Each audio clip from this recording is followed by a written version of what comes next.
रियासत कर्नाटका में corona virus से पैदा हुए पुरतशद्दुद हालात के मुताल्लिक एक अहम इजलास में शिरकत के बाद MLC व कांग्रेस लीडर CM इब्राहिम ने कहा कि भारतीय जनता पार्टी की क़ियादत वाली रियासती हुकूमत कोविड के फैलाव पर काबू पाने में पूरी तरह से नाकाम हो चुकी है और लॉकडाउन को ही वाहिद हल समझ बैठी है।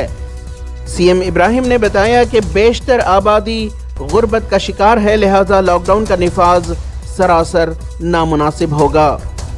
इस मौके पर CM इब्राहिम ने मुसलमानों से अपील की कि हुकूमत की जानिब से जारी करदा गाइडलाइंस पर सख्ती से अमल पैरा हों। तफसील से हुकूमत की कारकर्दगी को हुकूमत के सामने रखे हैं। अब वो खुद बेबस हो गए हैं क्योंकि किसी हुकूमत के हाथ से संभला नहीं जा रहा है।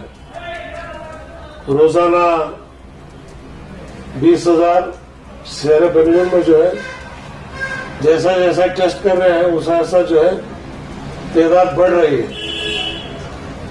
तो आज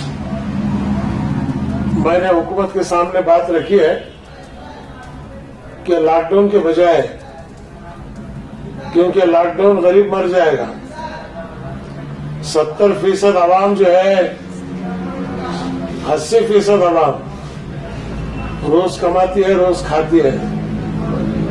जिसके पास पैसा है उसको कोरोना की फिक्र है, जो रोज कमाने वाला है उसको जिंदगी कमा के खाने की फिक्र है।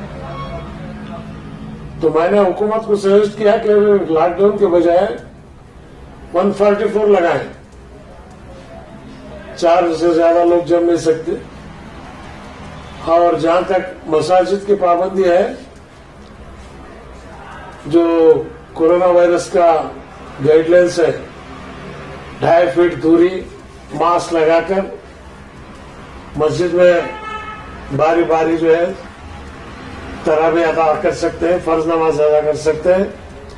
अल्हम्दुलिल्लाह आज तक के चलते आया है। तो मेरी दरख्वास्त है आपसे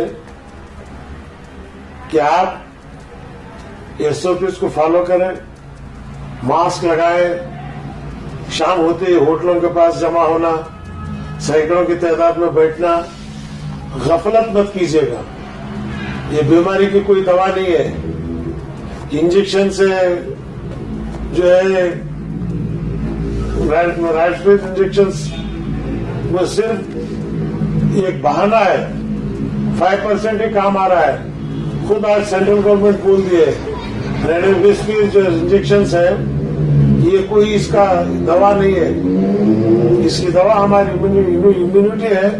हम जिस तरह से पाक साफ रह सकते हैं, इसमें सिर्फ अल्लाह की मदद हमें बचा सकती है। ETV भारत के लिए बेंगलोर से रफीक जब्बार की रिपोर्ट।